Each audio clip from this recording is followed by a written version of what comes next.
Hey, Teresa McGallagher here again today to talk to you about some tips and techniques to get through this crazy coronavirus quarantine lockdown period. I said I would try to jump on here every day that we're stuck at home, so here I am again. And today I'm going to talk about a practice to transform your life. I know this practice works because it transformed my life. And I want to give credit to Lisa Natoli, my mentor, who introduced me to this practice. So the practice involves starting your day right. To start your day right, you've got to get in the right mental zone before you do anything else. You've got to have the right mindset.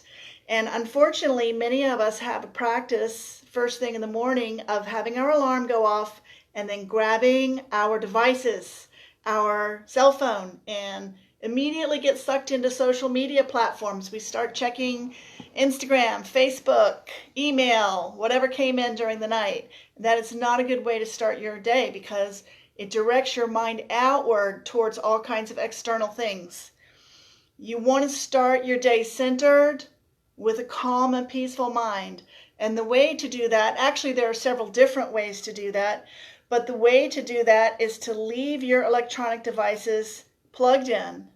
Go grab your coffee or your green drink or whatever it is you do first thing in the morning. I drink a glass of water first thing in the morning to hydrate. And then sit quietly and set your intention for the day.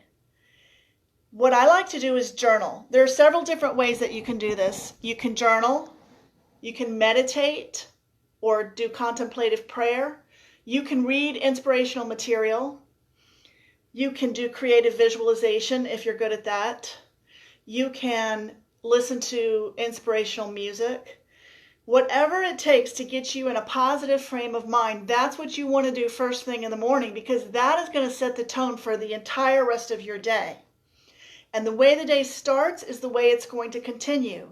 And even if you have hiccups during the day, because you started your day off right, you're going to transition through those hiccups much more smoothly.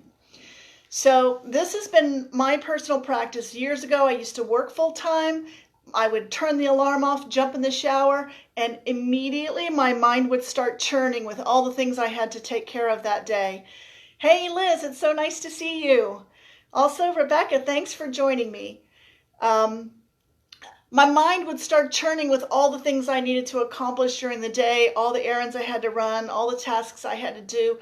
And by the time I got to the office, I was exhausted because my mind was just wandering freely, left to its own devices.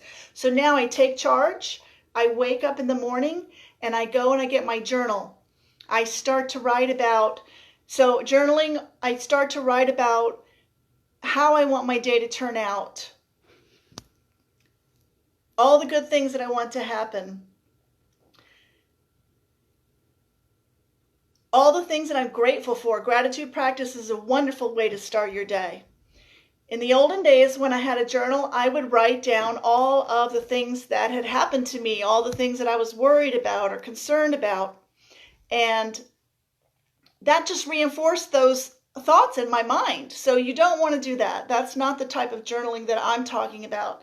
The type of journaling that I'm talking about is to set your intention for the day, write down how you want your day to go, write down the dreams that you have, write down the positive thoughts that you have, write down your vision for the future, for a wonderful planet, whatever it is that comes to you that's peaceful and inspirational, and then sit quietly for a minute and just see what pops into your head. See what kind of inspirational message gets delivered to you. Hi, Suzanne. Nice to see you.